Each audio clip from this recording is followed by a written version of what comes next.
Hello students, rules and regulations are very important for our life. In school, children follow rules and regulations for the disciplined life. Like that, countries also need rules and regulations for the smooth functioning. That is why they have constitution. Today I am going to take Indian Constitution first lesson in civics. In this lesson, we have 5 learning objectives. First one is to know about making of Indian Constitution. And second one is to know features of Indian Constitution, to understand fundamental rights and duties. And fourth one is to know directive principles of state policy. And fifth one is to understand central-state relationship and emergency provisions. And first learning objective is making of Indian Constitution. For that, first we must know what is Constitution. What is Constitution? Constitution is the fundamental law of a country, and it provides all citizens' rights and duties, and it determines the powers of the government. And the concept of Constitution was first started in USA, and all democratic countries have constitutions that governs them. And Constitution provides set of rules to ensure coordination among the people of the society. And Constitution tells us the fundamental nature of society. And making of Indian Constitution. Our Constitution was framed by the Constituent Assembly set up under the Cabinet Mission Plan 1946. Dr. Sachidananda was the temporary president of the Constituent Assembly. Later, Dr. Rajendra Prasad became the president of Constituent Assembly. Dr. Ambedkar was the chairman of drafting committee, and he is recognized as the father of our Constitution. After the draft had been discussed by people, press and provincial assemblies and others, it was adopted on 26 November 1949. It contained a preamble, 22 parts, 395 articles and 8 schedules, and drafted constitution came into force on 26 January 1950. That day is known as Republic Day. So in the first learning objectives, we learned what is Constitution, that is fundamental law of our country. Our Constitution was framed by the Constituent Assembly, and Dr. Ambedkar was the chairman of drafting committee, and drafted constitution came into force on 26 January 1950, and that day is known as Republic Day. And second learning objectives, we are going to study about features of our Constitution.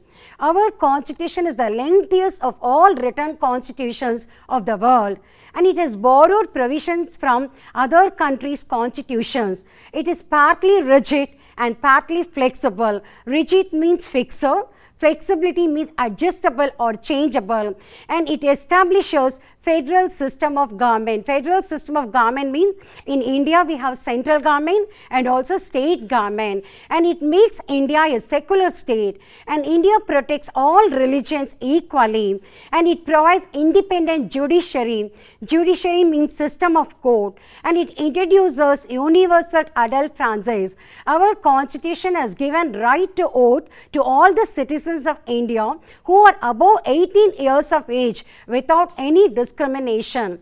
Let me tell again the features of Constitution, very important. First feature of our Constitution is it is the lengthiest of all the written constitution, and it has borrowed most of its provisions from other countries' constitution, and it is partly rigid and partly flexible, and it establishes federal system of government, and it makes India a secular state, and it provides independent judiciary, and it introduces universal adult franchise. Our preamble is an introduction to Constitution, and it consists of ideals, objectives and basic principles of our Constitution.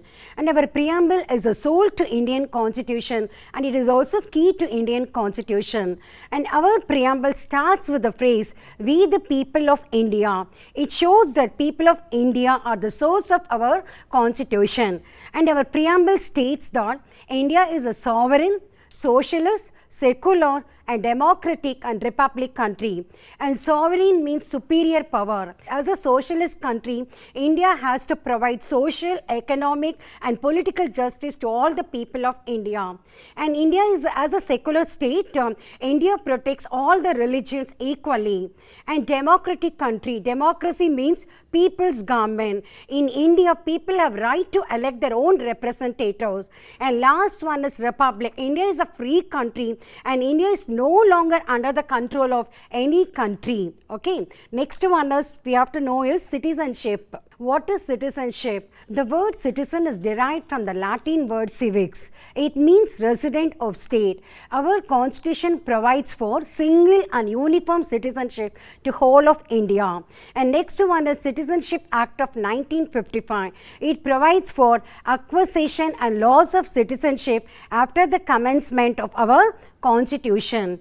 And next one is we are going to learn about fundamental rights. Okay, the basic human rights that are guaranteed to all the citizens of our country are called fundamental rights. Again I'll repeat, basic human rights that are guaranteed to all the citizens of our country are called fundamental rights. We have 6 fundamental rights. First one is right to equality, then second one is right to freedom, third one is right against exploitation, fourth one is right to religion, fifth one is cultural and educational right, and last one is right to constitutional remedies. Again I'll repeat, very important. There are 6 fundamental rights. First one is right to equality, second one is right to freedom, then third one is right against exploitation, and fourth one is right to freedom of religion, and fifth one is cultural and educational right, and sixth one is right to constitutional remedies. Now we are going to study about right to constitutional remedies. You must know what is writ. Writ is an order or command issued by the court in writing under its seal. Again I'll repeat, a writ is an order or command issued by the court in writing under its seal. Both Supreme Court and also High Court are empowered to issue 5 different kinds of writs. That is why Supreme Court is called as a guardian of our constitution. The 5 different kinds of writs are, first one is habeas corpus, second one is mandamus, third one is certiorari, and fourth one is prohibition, and fifth one is quo warranto. First one is habeas corpus. It safeguards people from illegal arrest. Again I'll repeat, habeas corpus, the writ of habeas corpus safeguards people from illegal arrest. Next one is mandamus. The writ of mandamus is issued by a superior court to public official to do his official duty which he failed to do so. Again I'll repeat, the writ of mandamus is issued by a superior court to public official to do his official duty which he failed to do so.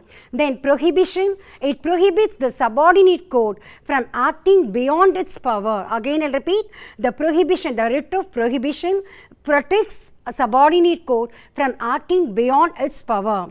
Next one is certiorari. The writ of certiorari is issued when a superior court reviews the decisions of lower court. Again I'll repeat, the writ of certiorari is issued when superior court reviews the decisions of lower court. Next one, fifth one is quo warranto. The writ of quo warranto is issued to test people's legal right to hold an office. Let me repeat again, the last writ is quo warranto. It is issued to test people's legal power to hold an office. So what are the 5 kinds of writs we learned? First one is habeas corpus, second one is mandamus, third one is certiorari, and fourth one is prohibition, and fifth one is quo warranto. And next one is fundamental rights versus directive principles. So before that, you must know what are directive principles. Directive principles are basic principles that are aimed at providing social and economic justice. I'll repeat, directive principles are basic principles that are aimed at providing economic and social justice. And directive principles are not enforceable by court of law, but directive principles are very, very important for the governance of the country.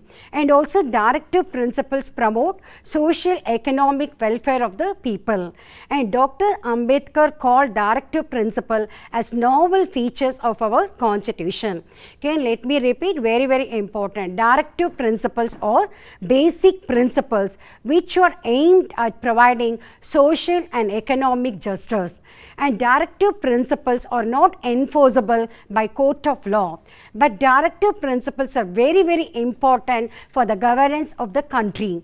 And directive principles promote social economic welfare of the people. And Dr. Ambedkar called this set of directive principles as a novel features of our constitution. Now we must know the difference between fundamental rights and directive principles. And fundamental rights, you all know, the basic human rights that are guaranteed to all the citizens of our country. And directive principles are the basic principles that aimed at providing social and economic justice. Now first difference is fundamental rights were derived from the Constitution of USA, and directive principles were drawn on the model of the Constitution of Ireland.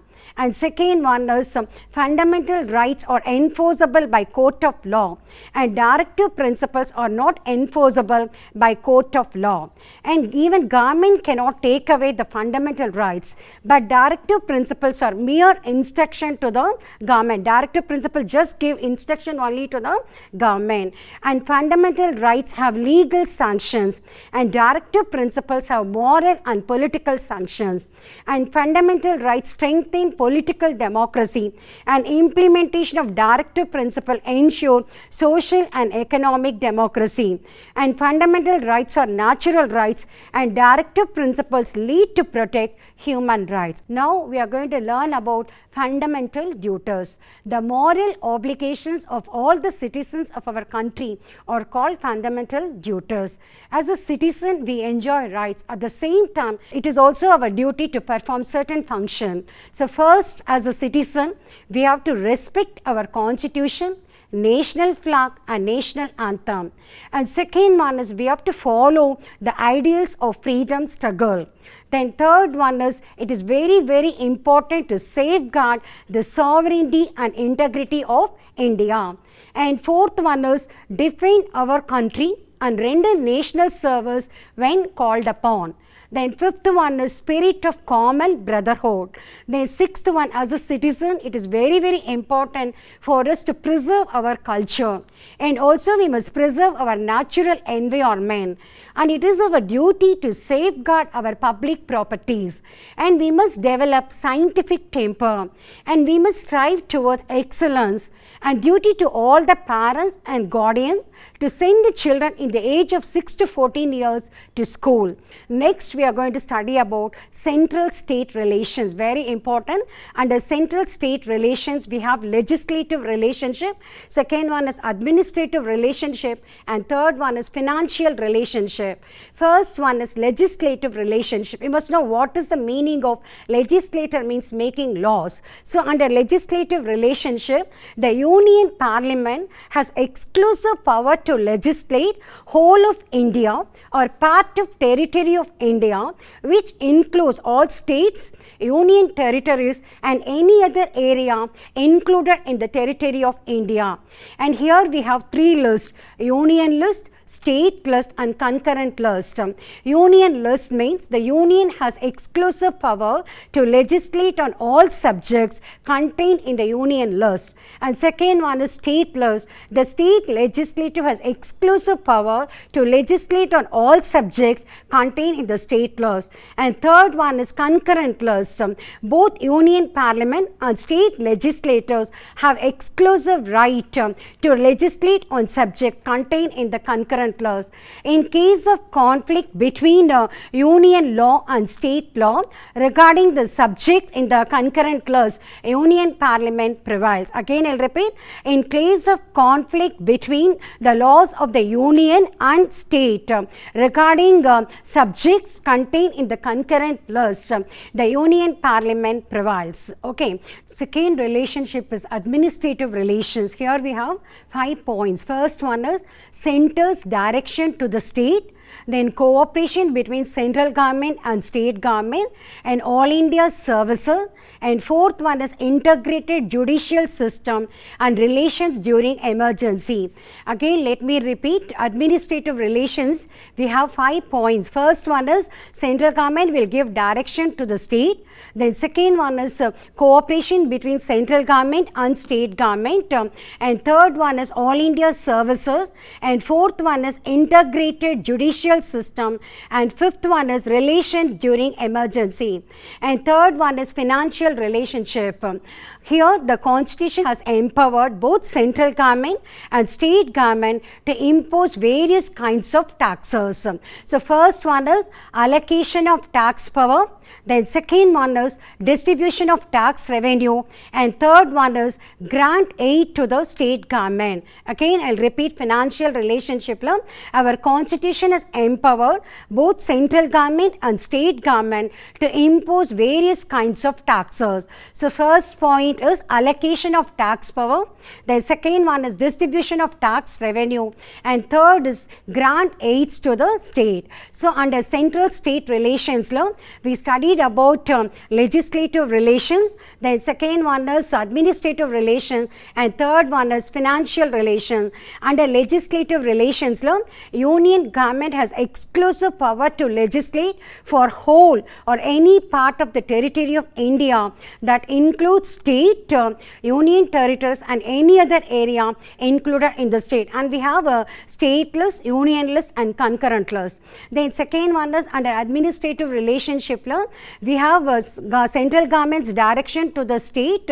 Then second one is cooperation between central and state, then integrated national service and integrated judicial system, and fifth one is relations during emergency.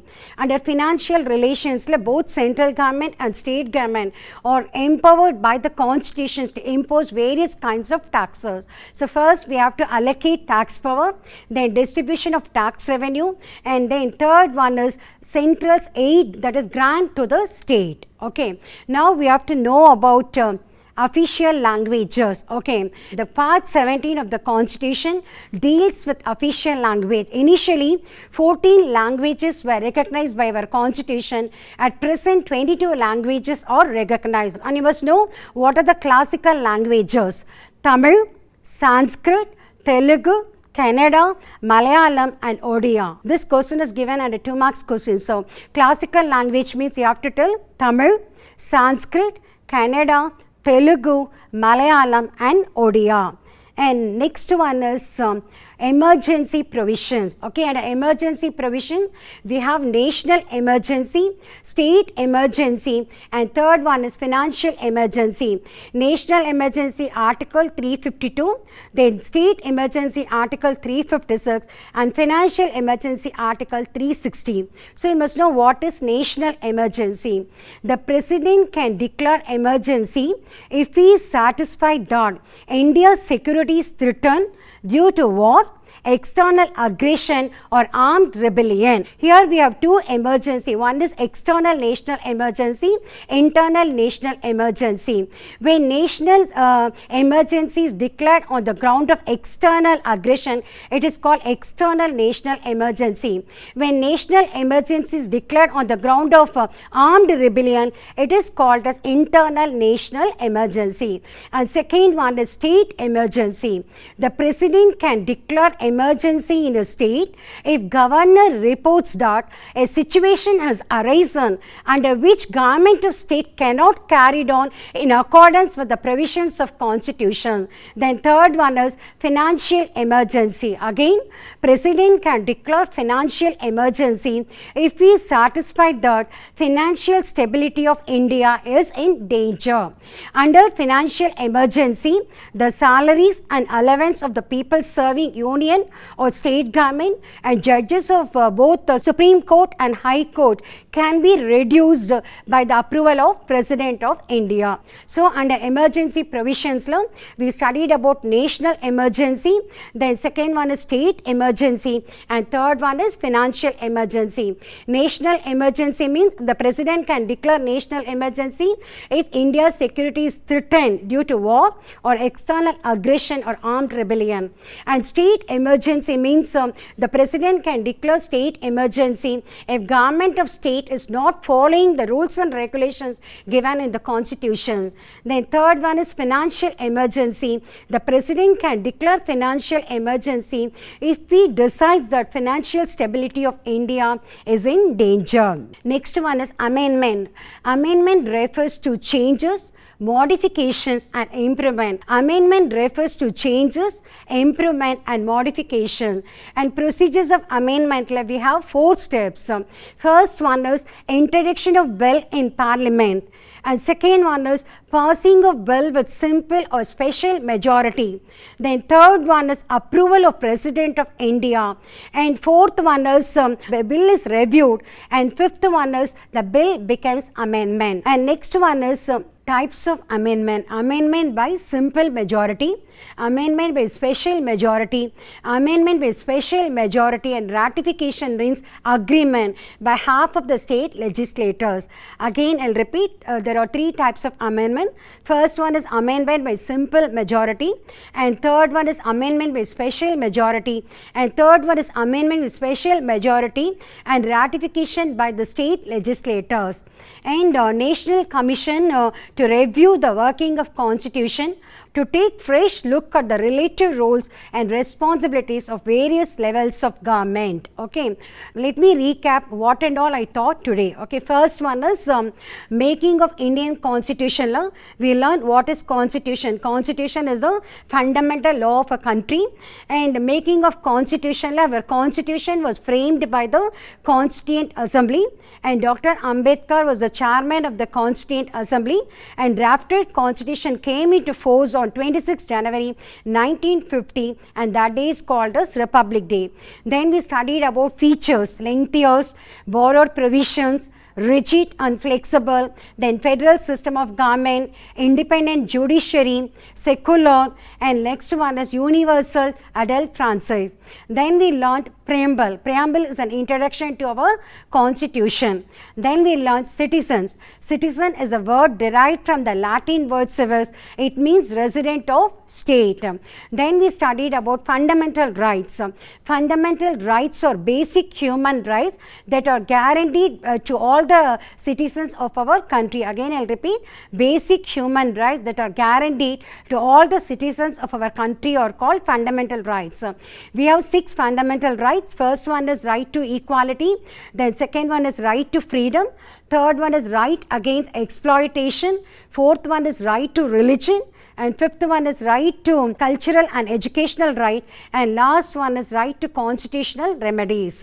Then we studied about fundamental duties. Moral obligations of the citizens are called as fundamental duties. Okay, we must respect our constitution, national flag and national anthem. Then second one is we must follow the ideals of freedom struggle. Then we must defend our country and render national service whenever called upon, and we have to safeguard the sovereignty and integrity of India. We must preserve our culture. We must preserve our natural environment. We must protect our public property, and we must develop scientific temper, and we must strive for excellence and duty to all the parents and guardians to send the children from the age of 6 to 14 years to school. Okay. Next, after we studied about directive principles.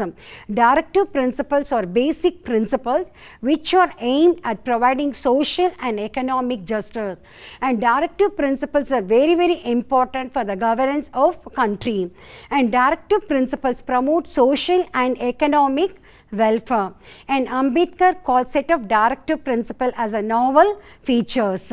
Then we studied about right to constitutional remedies law. We studied what is writ. Writ is an order or command issued by the court in writing under its seals, and we have 5 different kinds of writ: habeas corpus, mandamus, prohibition, certiorari, and quo warranto. Then we studied about the difference between fundamental rights and directive principles. And fundamental rights were derived from the Constitution of USA, and directive principles were derived from the model of the constitutions of Ireland. And fundamental rights are enforceable by court of law, and directive principles are not enforceable by court of law. Then third one is fundamental rights strengthens political democracy, and directive principles strengthens moral and social democracy. And the last one is fundamental rights promote political democracy, and directive principles promote economic and social democracy. Then we studied about central state relationship. Under central state relationship, we studied about legislative relationship, then administrative relationship, and financial relationship. Then we studied about official language. Part 17 of Constitution deals with the official languages. And initially our Constitution recognized only 14 languages, but at present 22 languages are recognized. And classical languages we learned Tamil, Telugu, Kannada, Malayalam, Sanskrit and Odia. Then we studied about emergency, national emergency, then state emergency and financial emergency. Then we studied about amendment. Amendment refers to changes, improvement and modification. And procedures of amendment, first introduction of bill in the parliament. Second one is the bill should be passed with simple and special majority, and third one is approval of President of India. Then fourth one is review of the bill, and fifth one is bill becomes amendment. Okay, and now we have learned all the 5 learning objectives. First one is making of Indian Constitution, then features of Indian Constitution, to understand central state relationship and to know directive principles of the state, and also emergency provisions. Okay, at the book back, choose the answers given, fill-ups given, match you have to study, and let me discuss short questions alone. Okay, first question is what is Constitution? So you have to write Constitution is the fundamental law of a country. It determines the powers of the government, and third point, it protects fundamental rights and duties of a citizen. Then second question, what is citizenship? The word citizen is derived from the Latin word civics. It means resident of state, and our Constitution provides for single and uniform citizenship to whole of India. Then third question again, what are the fundamental rights? Many times I told, but again I'll repeat. First one is right to equality, second one is right to freedom, then third one is right against exploitation, fourth one is right to religion, fifth one is cultural and educational right, and sixth one is right to constitutional remedies. Next question, what is writ? Writ is an order or command issued by the court in writing under its seal. Again I'll repeat, writ is an order or command issued by the court in writing under its seal. Then they ask about what are the central state relationship under which you study. So I told first one is legislative relationship, then second one is administrative relationship, and third one is financial relationship. Okay, so in this lesson we have learnt about making of Indian Constitution, then second one features of Indian Constitution, then third one is we understood the relationship between center and state, and directive principles of the state policy, and also last one is we have understood relationship between central and state and emergency provisions. Thank you children, and all the best.